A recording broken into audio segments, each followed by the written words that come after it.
मेरे सम्मानित दर्शकों एवं श्रोता,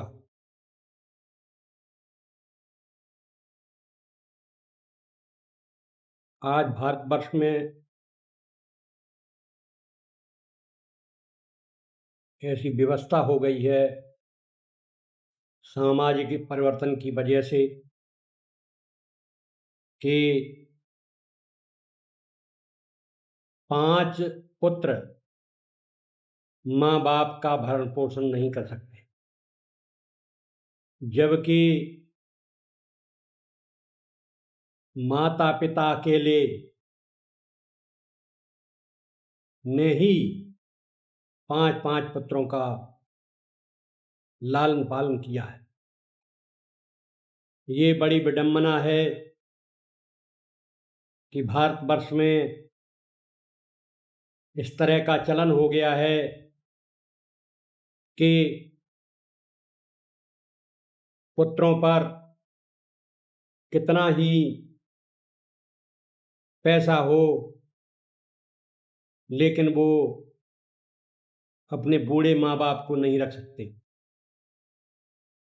हम रोज़ देखते हैं कि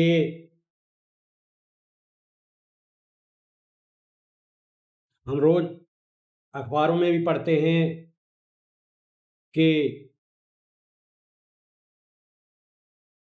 बड़े आदमी, पैसे वाले आदमी ने अपने माँ-बाप को वृद्धाश्रम में छोड़ दिया। वृंदावन में एक गौरी गोपाल आश्रम है, उसमें लगभग 250 माताएँ ऐसी रहती हैं, जिनके पुत्र विदेशों में हैं, जिनके पुत्रों पे अरबों दौलत है, जिनके पुत्रों पर किसी बात की कमी नहीं, लेकिन वो अपने बूढ़े माँ-बाप को अपने पास नहीं रख सकते। अतः इसमें सामाजिक व्यवस्था तो गड़बड़ हो ही रही है, लेकिन कानून में भी उनको मदद देने के लिए एक प्रक्रिया बनाई गई है। उस प्रक्रिया के अंतर्गत वो प्रथम श्रेणी के मजिस्ट्रेट को अपना आवेदन दे सकते हैं। बीएनएसएस में धारा 144 और सीआरपीसी में यही धारा 125 थी। इसमें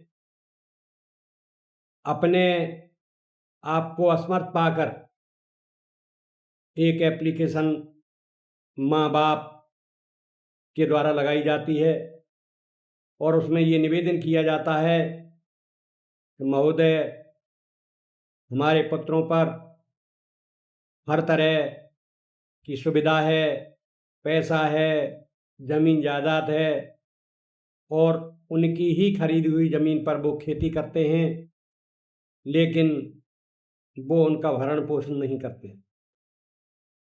इस बात पर विचार करने के लिए प्रथम श्रेणी के मजिस्ट्रेट की अदालत में यह कार्रवाई होती है और वहाँ उनकी सुनवाई होती है। यही प्रक्रिया पत्नी बच्चों के प्रति भी होती है। अगर पत्नी किसी की असमर्थ है और वो समर्थ है, तो उसको गुजारा भत्ता देना पड़ेगा। ये अदालत की प्रक्रिया है, इसको कोई नकार नहीं सकता। अतः मैं वृद्ध माता-पिता को, जो पात्र महिलाएँ हैं, उनको मैं सलाह दूँगा कि वो अपने पुत्रों, अपने पतियों से झगड़ा न करके सीधे अदालत में जाएं, वहाँ अपना केस फाइल करें किसी योग्य वकील के द्वारा। इस पर उनको नोटिस जाएगा पुत्रों को, तो उस नोटिस को देखकर ही उनके होश उड़ जाएंगे। मैंने देखा है, ये अनुभव किया है। नोटिस मिलने के बाद तुरंत उनके पुत्र अदालत में भागे चले आते हैं और वकीलों से संपर्क करते हैं।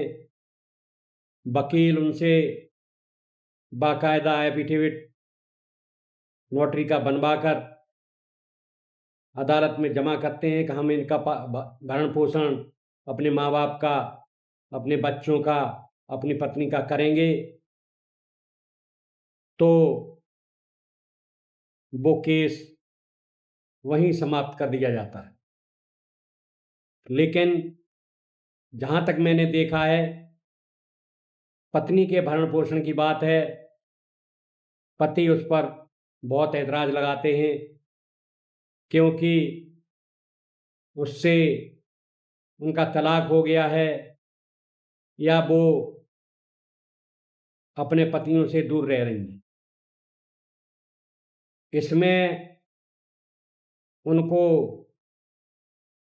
अदालत से आदेश तो मिलता ही है, साथ ही साथ अगर उसका पालन नहीं करेंगे, नहीं करते हैं उनके पति